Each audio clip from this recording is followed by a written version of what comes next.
AP గ్రామ ward వాలంటీర్ల సంఘం పిలుపు మేరకు రాష్ట్ర వ్యాప్తంగా ఉద్యోగ భద్రతకే వాలంటీర్లు సిఐటియు ఆధ్వర్యంలో శుక్ర శనివారాలలో నిరసన దీక్షలు చేపడుతున్నారు.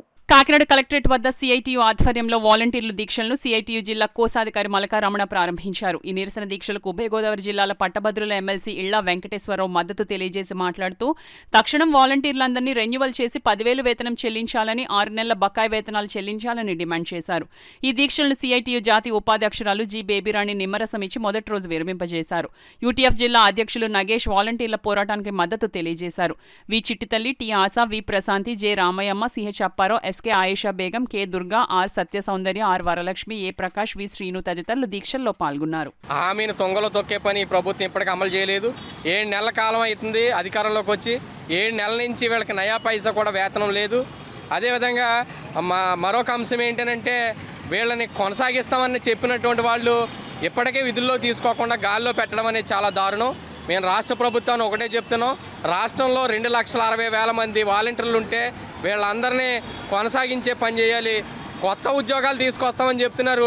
కొత్త ఉద్యోగాలు కాదు, ఉన్న ఉద్యోగాలనే నిలబెట్టే పని, వాళ్ళ ఉపాధిని పోగొట్టే పని ఈ రాష్ట్ర ప్రభుత్వం చేస్తుంది. ఇది చాలా దారుణం. తక్షణమే స్వచ్ఛందంగా సేవ అందిస్తానని వచ్చినటువంటి వాలంటీర్లందరినీ విధుల్లోకి తీసుకుని 10,000 రూపాయలు వేతనం ఇవ్వాలి. లేకపోతే రాష్ట్ర వ్యాప్తంగా వాలంటీర్లందరూ పెద్ద ఎత్తున ఆందోళన చేపడతారు. ఆ ఆందోళనకి సిఐటియు రాష్ట్ర వ్యాప్తంగా మద్దతు తెలియజేస్తుంది. ఈ ఆందోళన రాష్ట్ర ప్రభుత్వాన్ని రోడ్డు మీద తీసుకొచ్చే విధంగా చేస్తామనేసి హెచ్చరిక జారీ చేస్తున్నాం. మీద బ్రహ్మాస్త్రంలో చేస్తుందండి గవర్నమెంట్ అనేది. ఎన్నికల ముందు హామీ మేము అడగలేదండి, స్వయంగా వాళ్ళ నోటితే వాళ్ళే చెప్పారు. పవన్ కళ్యాణ్ గారు, చంద్రబాబు నాయుడు గారు కూడా ఇప్పుడు నిమ్మకి నీరెట్టినట్టు ఉండడం సమంజసం కాదండి. 7 నెలల నుంచి మేము గొంతు చించుకుని అరిచి రోడ్డు మీద పడుతుంటే మా ఘోష ఎవరూ వినట్లేదండి. అసెంబ్లీలో మా గురించి చర్చించకపోవచ్చు కానీ వీళ్ళు పర్సనల్గా చర్చించుకునే ఉంటారండి. చర్చించుకుని జగన్మోహన్ రెడ్డి గారు ప్రవేశపెట్టిన వ్యవస్థ కాబట్టి దీన్ని మనం తీసుకురాకూడదనే దృఢ నిశ్చయంతో ఉన్నారని మేము అనుకుంటున్నామండి. సో ఇలాంటి ధోరణితో మాత్రం ఏ గవర్నమెంట్ ఉండకూడదని అనుకుంటున్నామండి. దీని మీద మేము కోర్టుకు వెళ్ళడానికి కూడా సిద్ధంగా ఉన్నామండి. వెంటనే మాకు తక్షణ బకాయిలు చెల్లించి మాకు న్యాయం చేయాలని కోరుతున్నాం.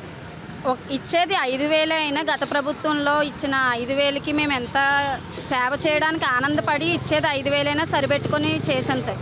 ఇప్పుడు 10,000 ఇస్తానని హామీ ఇచ్చి కూడా ₹1 కూడా బకాయి చెల్లించడం లేదు, అలాగే హామీ కూడా నెరవేర్చుకోవడం లేదు. మేము ఇంతమంది ఆడవాళ్ళం ఇలా రోడ్డు మీదకి వచ్చి ఇంత కష్టపడుతున్నాం. చిన్నపిల్లలను వదులుకొని ఇంట్లో వాళ్ళని అందరినీ వదులుకొని ఇంటి నుంచి ఒక అమ్మాయి బయటికి రావాలంటే ఎంత కష్టంగా ఉంటుందో మీకు తెలుసు. అలా అయినా సరే మేము ఇంత రోడ్డు ఎక్కాము అంటే మా బాధలు మీకు విన్నవించుకోవడానికి మాత్రమే వచ్చాను సార్. మాకు ఉద్యోగ భద్రత కల్పించి మాకు ఈ ఉద్యోగాన్ని ఇచ్చి మీరు ఇచ్చిన హామీని నెరవేర్చమని మాత్రం కోరుకుంటున్నాను.